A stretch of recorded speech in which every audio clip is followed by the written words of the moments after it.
السلام عليكم أصدقائي. في هذا الفيديو أحببت أن أبدأ بسؤال: حملة تشويه السمعة التي يشنها النرجسي على ضحيته متى تبدأ؟ أسمعكم تقولون عند نهاية العلاقة، فهذا شيء طبيعي. لا أصدقائي، قطعا لا، فحملة التشويه هذه تبدأ قبلا، لأن النرجسي يعلم أنه إن عاجلا أو آجلا سيسقط قناعه وسينفصل عن شريكه، لذا يسارع لتشويه سمعة ضحيته وتلميع صورته أمام الآخرين. فالنرجسي أصدقائي يبدأ بتشويه السمعة تحسبا منه لما سيحدث، لأنه مدرك تمام الإدراك بأن علاقاته كلها فاشلة وبأن لا أحد سيستمر معه إلى النهاية. عندما تتعرض الضحية أصدقائي إلى تشويه السمعة من طرف النرجسي، أول شيء يخطر في بالها، أو لنقل التساؤلات التي تتملكها: كيف لشخص أحبني كل هذا الحب أن يفعل بي كل هذا؟ أيعقل أنه لا يعلم الأذى الذي يسببه لي؟ لما يعاملني هكذا؟ لما؟ تكثر التساؤلات دون وجود أجوبة، لكن بمجرد أن تبدأ الضحية باتخاذ قرارها بالبحث والمعرفة عن اضطراب الشخصية النرجسية، تبدأ بفهم كثير من الأشياء، وتلقى العديد من الإجابات الشافية على كل ما كانت تسأله قبلا. أصدقائي، النرجسي في حملة التشويه التي يشنها على ضحيته كمن يجهز عتاده وأسلحته للدفاع عن نفسه، فهو يبادر بجميع الطرق إلى رفع الضرر عنه وإظهار نفسه أنه الحمل الوديع المضحي، وأن ضحيته هي جلاده. فالنرجسي أصدقائي إن صح التعبير يعاقب ضحيته بأكثر شيء يخاف منه، ألا وهو الهجر، الإهانة، تشويه السمعة. كيف ذلك؟ هذا ما سنتطرق إليه في هذا الفيديو. النرجسي كما صرنا نعلم يخاف من الهجر، وهو أسلوبه المفضل والمميز كي يجعل ضحيته تخضع له، أسلوبه الذي يتقنه ويتفنن فيه بمهارة. قد يسألني سائل الآن: لما يفعل هذا؟ لما يهجر النرجسي؟ النرجسي يخاف كثيرا من هجر ضحيته له، لذا يبادر بالهجر أولا. فالنرجسي يعلم جيدا أنه يوما ما سيسقط قناعه وسيظهر الوجه الحقيقي الذي يخفيه بمهارة عالية، ولأنه يخاف من الهجر لن يقبل أن يهجر، لذا يعود ضحيته على الهجر كي يجعلها مشتتة ضائعة لا تقوى على التفكير في هجره أو حتى تركه. أيضا يعاقب ضحيته بالإهانة. النرجسي أصدقائي لا يقبل أن يهينه أحد، ويخاف كثيرا من شيء كهذا، ورغم أنه يخاف من الإهانة إلا أنها تبقى أقوى سلاح لديه، فبه يشوش أفكار ضحيته ويجعلها دائمة التساؤل: كيف أنه بالأمس كان يثني عليها ويقدرها، واليوم هو يهينها بأكثر الأشياء التي مدحها بها سابقا. يعاقب أيضا بتشويه السمعة. النرجسي أصدقائي يصنع لنفسه ذاتا مزيفة براقة، فهو يصور للمحيطين به أنه نعم الرجال. صورته ومظهره أمام الناس من أهم الأشياء التي يهتم بها، فهو الرحيم الكريم المعطاء. والسؤال الذي يطرح نفسه الآن هو: كيف ولما يشوه النرجسي سمعة ضحيته؟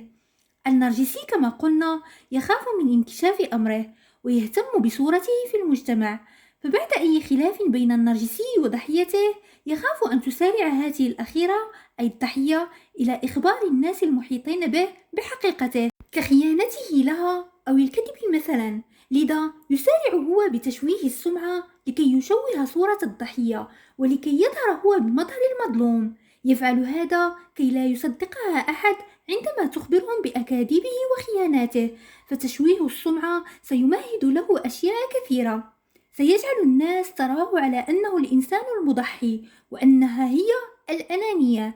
إذن يفعل كل هذا لإعطاء انطباع للآخرين بأن الضحية هي المخطئة وهي الجاني.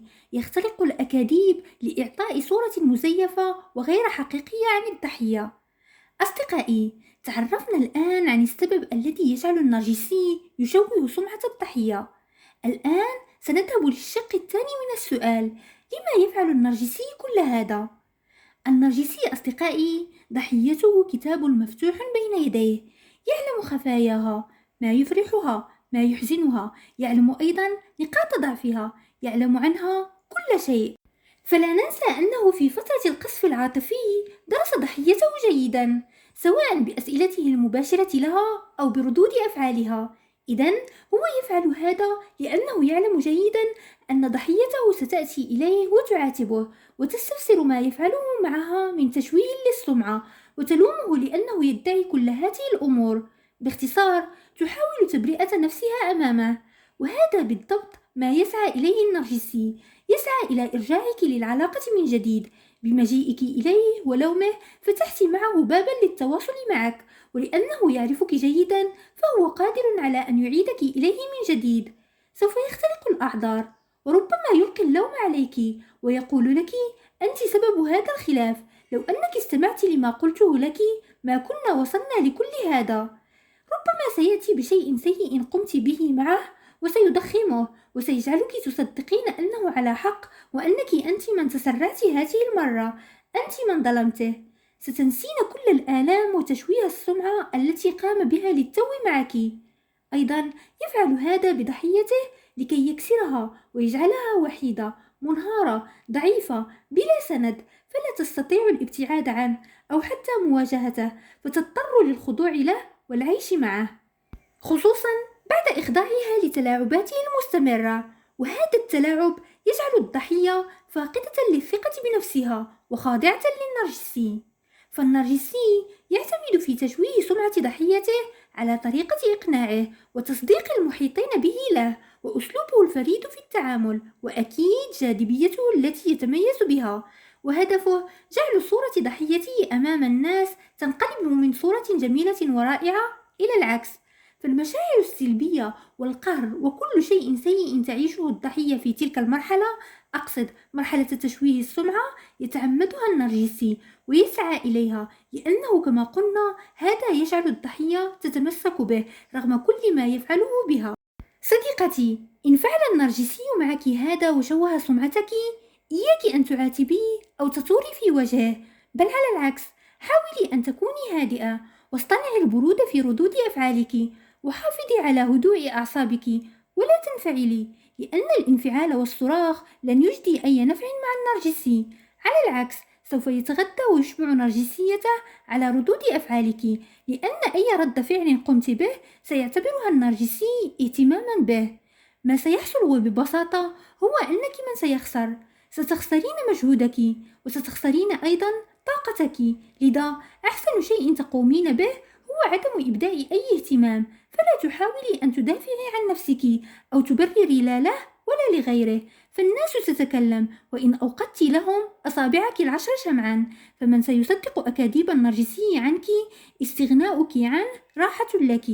ولا تنسي صديقتي أن النرجسي يهتم كثيرا بصورته، فتيقني بأنه في هذه الفترة التي يشوه فيها سمعتك الخوف يمتليه أكثر منك، لأنه يخاف أن ينفضح وتظهر صورته الحقيقية أمام الجميع. لذا حاولي أن تتجنبيه في هذه الفترة، وألا تستفزيه أو تهدديه بأمر ما إن كان عندك ما يخشاه. لا تلعبي معه صديقتي، لأنك الخاسر الأول. فلا تنسي أنك أنت والنرجسي تختلفان تماما. أنت متعاطفة، هو لا. أنت تحبينه، هو لا يحبك ولا يعرف معنى الحب. أصدقائي، النرجسي يفعل كل هذا لأنه يخاف من المجهول، يخاف أن تتركيه. وكما قلت سابقا، يستخدم النرجسي في عقابه لضحيته أكثر الأشياء التي يخاف منها. وهنا يستحضرني فيديو الإسقاط لدى النرجسي، وهو موجود على القناة. من لم يشاهده بعد أنصحه بمشاهدته لكي يفهم ويستوعب الإسقاط النرجسي. أصدقائي، وصلنا إلى نهاية الفيديو. إن أعجبكم لا تنسوا أن تشاركوه مع أصدقائكم، وأن تشتركوا في القناة إن كنتم غير مشتركين، وتفعلوا زر الجرس ليصلكم كل جديد. دمتم بخير أصدقائي، إلى اللقاء.